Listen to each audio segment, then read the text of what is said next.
Halo CS-CS-ku, berjumpa lagi dengan manusia madesu di Easy Film. Seorang alkoholik dengan narator abal-abal, balelo, artikulasi gak jelas, video sampah pokoknya. Oke, kali ini gua akan meringkas gerakan Zapatista, sebuah gerakan revolusioner dalam memperjuangkan hak-hak masyarakat adat Meksiko yang dipimpin oleh seorang profesor filsafat, Subcomandante Marcos. Gerakan itu kemudian menjadi inspirasi banyak orang di seluruh dunia, termasuk kalangan para musisi. Oke CS-CS-ku, sebelum kita mulai seperti biasa, kita intro dulu guys. Sebat. Dimanakah kita mencari manusia, membotakkan mata, mengosongkan jiwa, saya kesunyian, tak lagi kau dengar. Inilah saatnya engkau melihatnya. Ikutlah bersamaku, berjalan bersamaku, dengan apa membara, dengan asap bermakna. Marilah harapan jadi kenyataan, marilah harapan jadi kenyataan.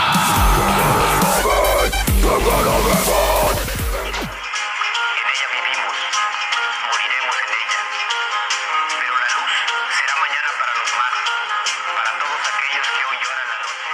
Nuestra lucha es por hacernos escuchar y el mal gobierno grita soberbia y tapa con cañones sus oídos. Scene dibuka pada tahun 1867 saat wilayah Chiapas telah menjadi tempat serangkaian pemberontakan seperti Perang Kasta atau pemberontakan Chamula, juga Perang Pajarito. Lebih dari 70 tahun, pemerintah Partai Revolusioner Institusional atau PRI telah memerintah Meksiko dan tak memberikan perubahan apapun bagi masyarakat miskin. Situasi tersebut membuat banyak orang bersatu dan membentuk organisasi bersenjata untuk menggulingkan rejim yang dianggap sebagai otoriter. Hal tersebut dilakukan agar mereka bisa meningkatkan kondisi kehidupan masyarakat yang miskin di daerah Chiapas. Salah satu organisasi tersebut dikenal sebagai Pasukan Pembebasan Nasional atau FLN yang didirikan oleh Cesar Germanion Yenus Menius.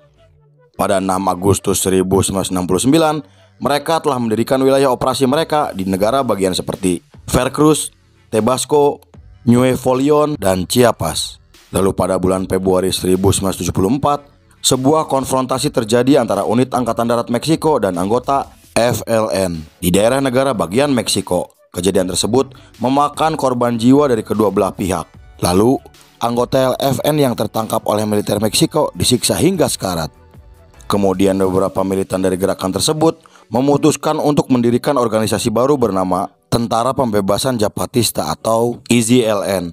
Mereka adalah kelompok politik, militan sosialis libertarian, dan kelompok revolusioner bersenjata. Markas besar mereka berada di Chiapas, salah satu provinsi termiskin di Meksiko.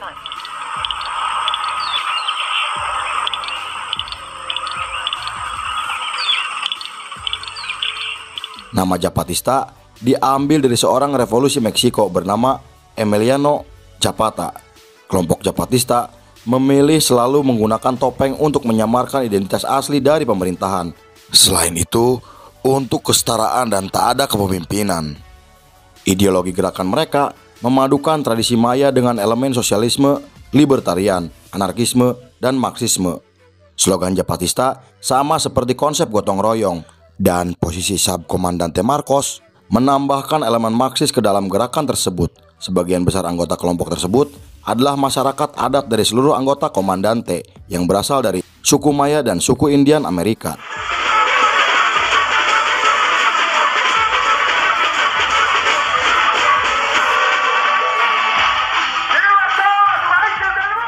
Nama samaran Subcomandante Marcos secara luas dianggap sebagai pemimpin kelompok tersebut, meski faktanya gerakan tersebut tak mempunyai pemimpin sama sekali.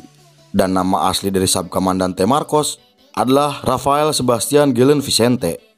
Ia adalah seorang profesor ahli filsafat dan seorang aktivis yang sangat mengagumi sosok Che Guevara, yang seorang revolusioner Marxis Argentina. Marcos meninggalkan karir akademisnya dan bergabung ke dalam gerakan Zapatista dengan alasan kemanusiaan.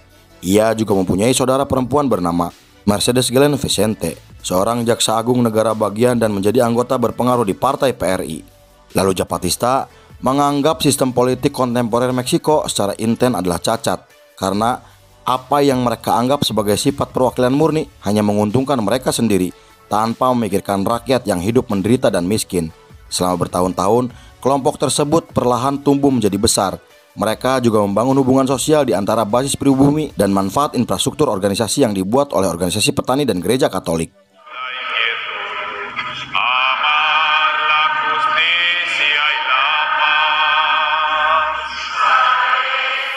Pada tanggal 1 Januari 1994, tentara Zapatista muncul ke publik dan merilis deklarasi dari Perjanjian Perdagangan Bebas Amerika Utara.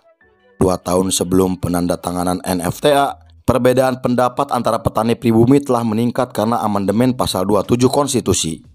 Amandemen tersebut mengatakan jika pemerintahan akan mengambil semua tanah yang telah dipakai oleh para petani selama beberapa dekade, karena para petani tak mempunyai sertifikat resmi dari pemerintahan Meksiko.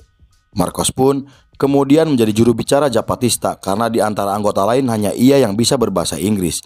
Ia pun kemudian mulai negosiasi damai dengan pemerintahan selama 10 hari.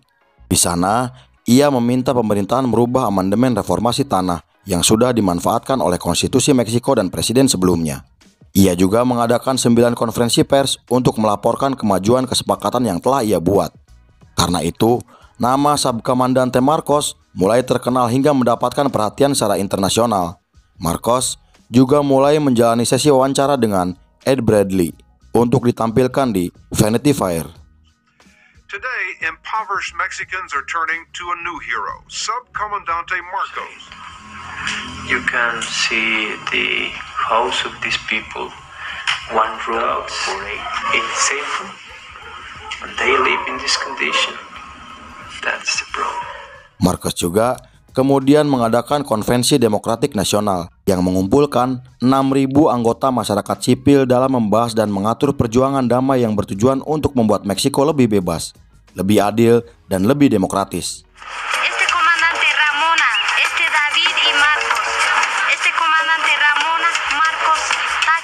Zapatista pun kemudian memberi tempat pertemuan untuk para aktivis kemanusiaan yang datang dari antar benua dan melawan neoliberalisme untuk membantu memberi platform kelompok anti-liberal lainnya.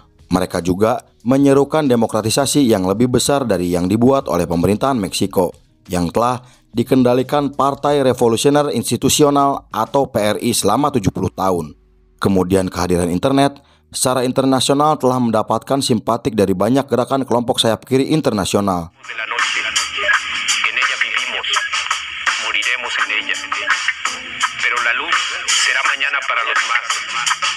Dan saat diwawancara, Marcos mengatakan jika Zapatista tidak menuntut kemerdekaan dari Meksiko, mereka hanya ingin memilih otonomi, akses tanah, dan menggunakan sumber daya alam yang akan dirampas oleh pemerintahan dari masyarakat adat.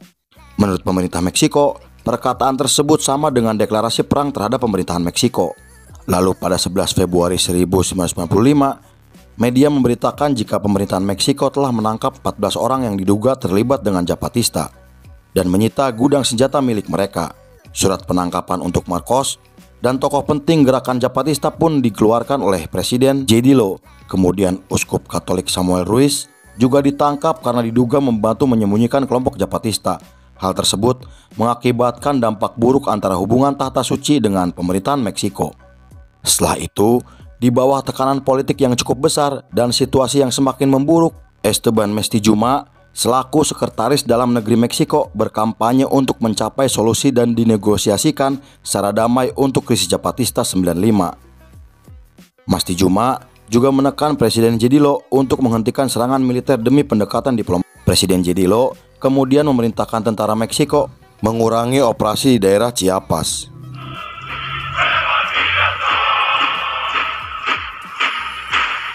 Setelah menanggapi perubahan kondisi tersebut, teman-teman Zapatista bersama Subcomandante Marcos menyiapkan dokumen laporan untuk Presiden Zedillo, Menteri Dalam Negeri, dan Wakil Sekretaris Dalam Negeri. Dokumen tersebut mengatakan jika Subcomandante Marcos dan Zapatista tak ingin terjebak dalam perang berdarah. Mereka juga mengatakan jika kelompok radikal kiri dari semua penjuru Meksiko akan mendukung gerakan Zapatista.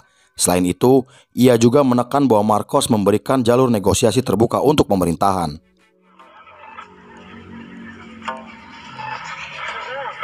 For some, the negotiations are a death by dialogue. Dan pada bulan April tahun 2000, Vicente Fox, calon presiden dari partai oposisi, Partai Aksi Nasional, mengirim proposal baru untuk dialog kepada Subkomandante Marcos.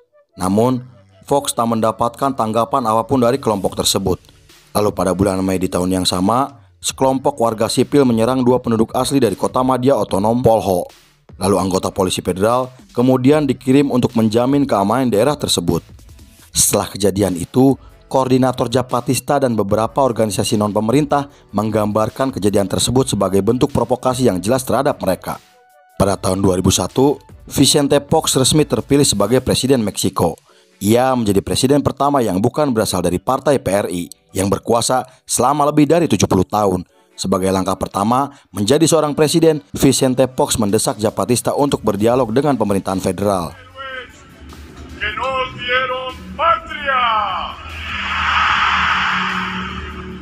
Namun, mereka menolak sebelum pemerintah menarik semua pasukan tentara yang berada di wilayah mereka.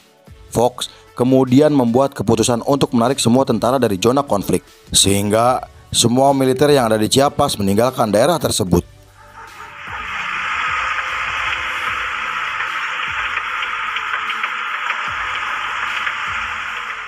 Melihat itu, Subkomandante Marcos setuju untuk mulai dialog dengan pemerintahan yang kini dipimpin oleh Vicente Fox. Lalu, lebih dari 2.000 kelompok Zapatista berbaris di Mexico City untuk menghadiri Kongres Meksiko. Kemudian saat di sana, perjanjian yang telah disederhanakan oleh pemerintah ditolak karena gerakan mereka merasa telah berhasil membangun 32 kota madya di Chiapas. Fox tiene 6 años y se va. El Congreso de la Unión tiene 3 años. Honorables Congreso de la Unión, por mi voz habla la voz del Ejército Zapatista de Liberación. Zapatista lalu secara sepihak menerapkan perjanjian tanpa dukungan pemerintah, tetapi dengan dukungan dana dari organisasi-organisasi internasional. Karena tak mau pertumpahan darah kembali terjadi, Presiden Vicente Fox meminta gencatan senjata dan tak saling menyerang. Pada tanggal 28 Juni 2005, Zapatista mempresentasikan deklarasi yang menyatakan prinsip dan visi mereka untuk Meksiko dan dunia. Deklarasi tersebut menegaskan kembali dukungan mereka kepada masyarakat adat dan mengungkapkan simpati kepada gerakan alter globalisasi internasional.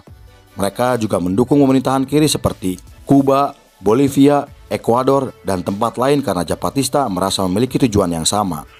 Y exigir, y la opinión pública, por supuesto, nacional e internacional, que el problema de las guardias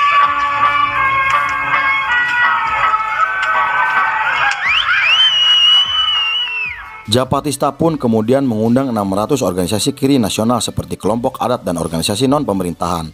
Di pertemuan tersebut, Subkomandante Marcos meminta semua organisasi secara resmi mematuhi perjanjian yang telah dibuat oleh Zapatista dan pemerintahan Meksiko. Pada tanggal 3 Mei 2006, serangkaian demonstrasi pecah di daerah Texcoco. Mereka menolak pembangunan cabang Walmart karena pemerintahan memaksa para penjual bunga untuk pindah dari tempat tersebut. Demonstrasi tersebut berubah menjadi kekerasan setelah polisi negara bagian membawa 5.000 pasukan untuk mengamankan daerah tersebut.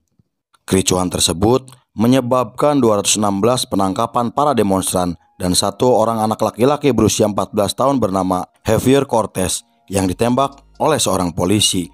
Kemudian semua organisasi nasional mulai turun ke jalan untuk meminta pemerintahan menindak polisi yang menembak dan membebaskan semua tahanan yang ditangkap karena kerusuhan tersebut. Pada awal 2007, Zapatista yang diwakili oleh Subkomandante Marcos bersama masyarakat adat Amerika mengumumkan jika Zapatista akan membuat pertemuan adat antar benua. Mereka mengundang seluruh penduduk asli Amerika dan seluruh dunia untuk berkumpul di dekat Guaymas, Sonora.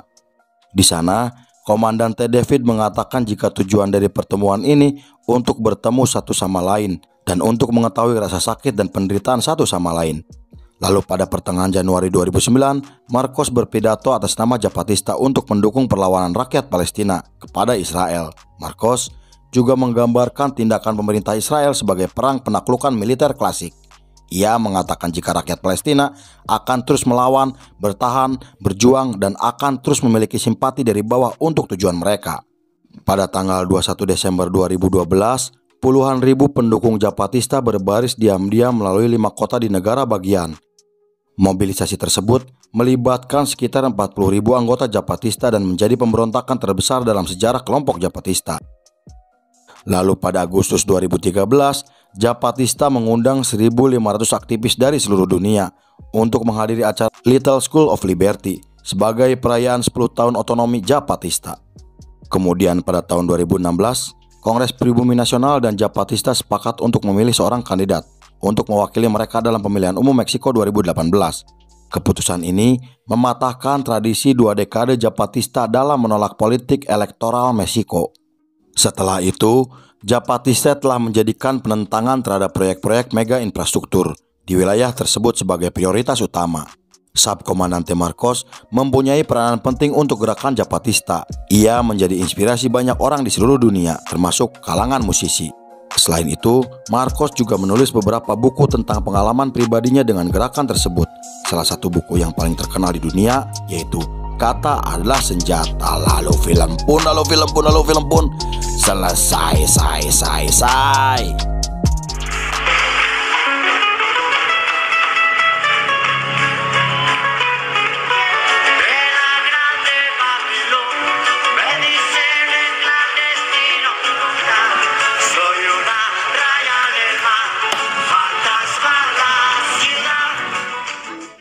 Kita bangkit untuk menggulingkan pemerintahan tertinggi, untuk menggulingkan pejabat yang korup, untuk membuang semua orang kaya yang berkuasa, dan mulai membangun Meksiko baru dengan orang-orang yang rendah hati dan sederhana. Subkomandante Marcos. Oke CSCSku, terima kasih sudah menyaksikan film ini hingga selesai.